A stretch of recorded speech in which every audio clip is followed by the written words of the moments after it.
Actually. Thank you. Like, yeah. Yeah, that's pretty funny. All right, guys, Lars Lindstrom here.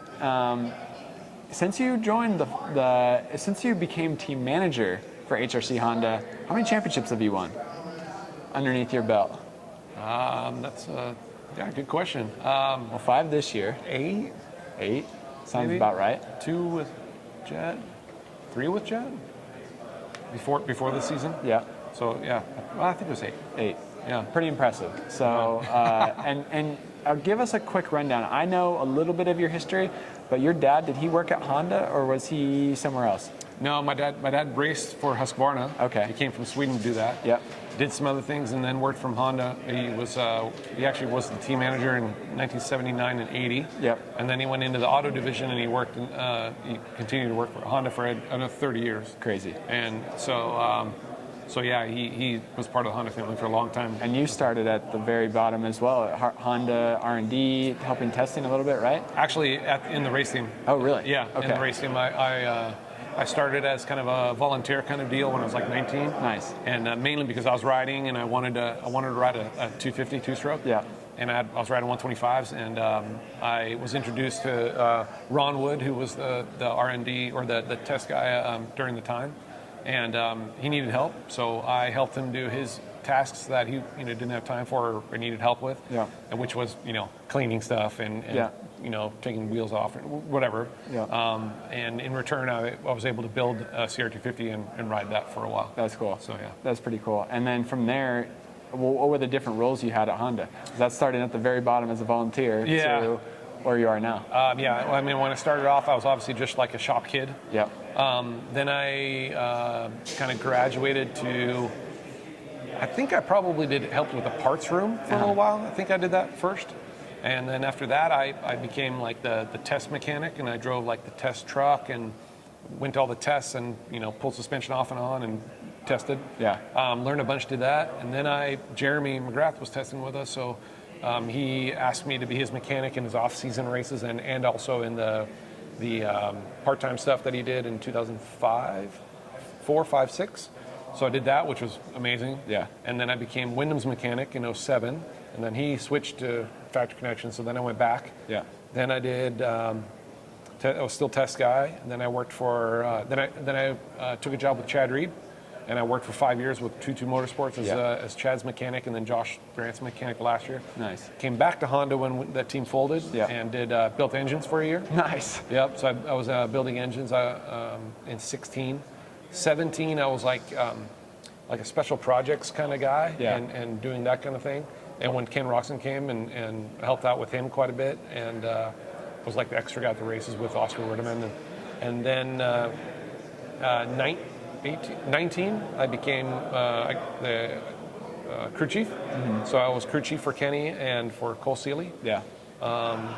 And then in the end of 21, going into the 22 season is when I became team manager. Pretty awesome, man. So I knew you had a really cool history with Honda.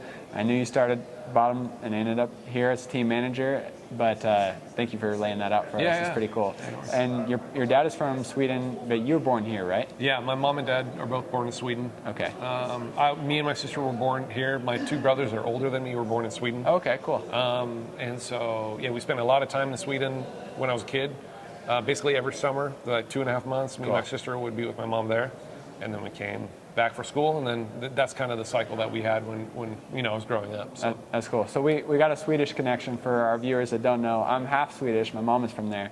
So jag pratar lite svenska, but jag förstår mycket. So that's good. That's the best thing I got, really. But I can understand a lot of Swedish, especially when I go there and hang out with my cousins, my aunts, and my grandpa over there. So so that's fun. And me and your mom have this connection now, because when she sees me, she's like, oh, I can speak Swedish with someone. Yeah. And she's obviously the nicest lady, so we have that going for us when we see each other, give each other a hug and everything. And so cool. It's fun to rap out with some Swedes when I'm at the races. Totally. And you said Oscar Weiderman, he's team manager at Kawasaki now, right? He's crew chief for Adam Cincerello. That's right. And he's Swedish also. Yeah. So a little Swedish connection there. For sure, yeah. I worked together with him for a while at 2-2. Yep.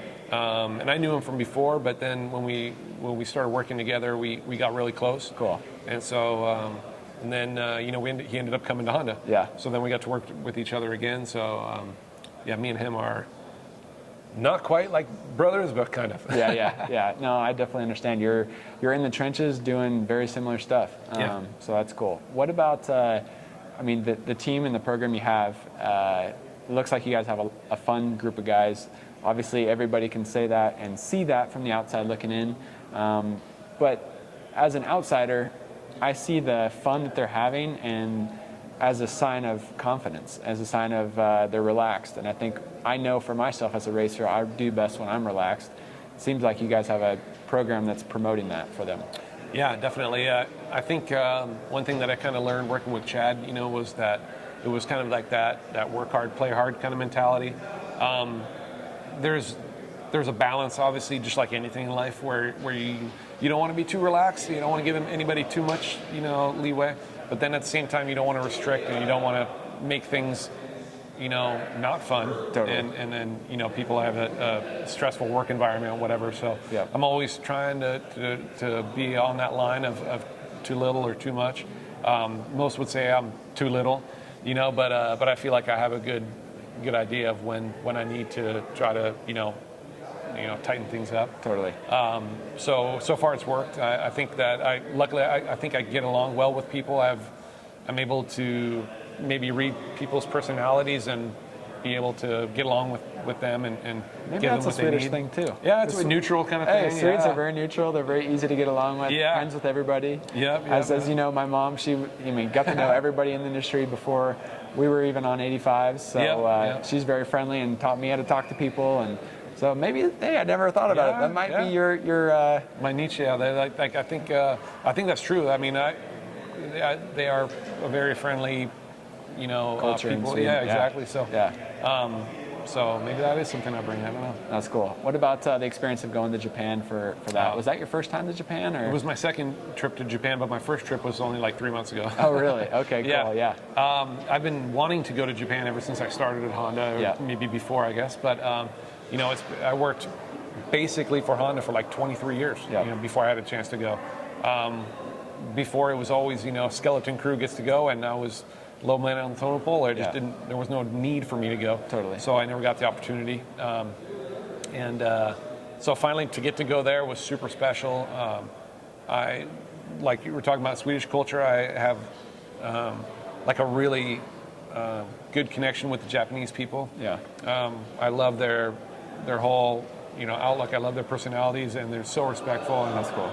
A lot of the ways that they do things, I've always had this desire to go there and meet all the people we work with, see all the things that we don't see, like the assembly line. I got to see the assembly line where the 450s are being made, That's cool. where the frames are being welded and all that. That's cool. So that was kind of like a life, goal of mine to see that. Totally. And like a bucket list type of deal. So to do all those things and then go out with them and celebrate and have dinner and, drink sake with them and just kind of relax with those kind of things.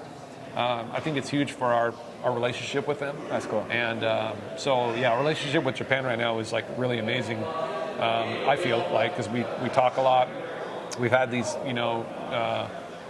different times where we've gone there and they've come over here and we've gotten to hang out.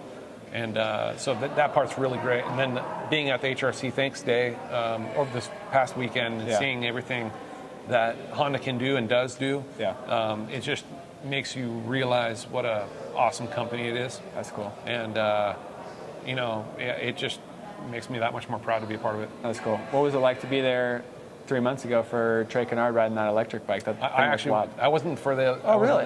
So a different thing a couple months ago. Yeah, I was there in like June. I think Trey rode it in October. That's right. Yeah. It was like a month ago, I guess. Yeah, it was like a month ago. Yeah. So I saw the electric bike. Yeah.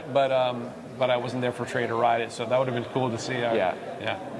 Well, can I ask what your thoughts are on that, on the electric bike? Yeah, I think for me, I'm torn like anybody else. I don't want internal combustion engines to go away. I don't think they will. I think they will coexist for a very, very long time. Yeah. But what I do think is that they have their place. Yeah. And their place for me is tracks that are in your backyard. Yeah. Or close to cities where you can do things like that. Obviously with the the limited battery life, Yeah. that's going to be a huge factor, and that's why I don't think that they'll take over. Totally. And I don't think people will let them take over. I mean, people still ride 2-strokes a lot, Totally. you know, and they haven't let that die. Totally. And a 4-stroke is superior. Totally. When you race it or ride it, right? So, but they still love 2-strokes, and, Yeah. and I do too. Yeah. So I really, really hope that we're able to have something where we can ride backyard tracks again, Yeah. and your neighbor's not going to get super upset. And I think that's where it's going to be awesome. Cool. Yeah, I agree. I'm excited for that. For the atmosphere of adding in new tracks in exotic locations, I think that's really cool. Yeah. And obviously, like you, Torn don't want to see combustion engines go Yeah. away. So that's cool. Well, thank you for your time. Excited for the season. Yeah. And hey, yes, bye, yeah. Yeah. Thank you. Thanks.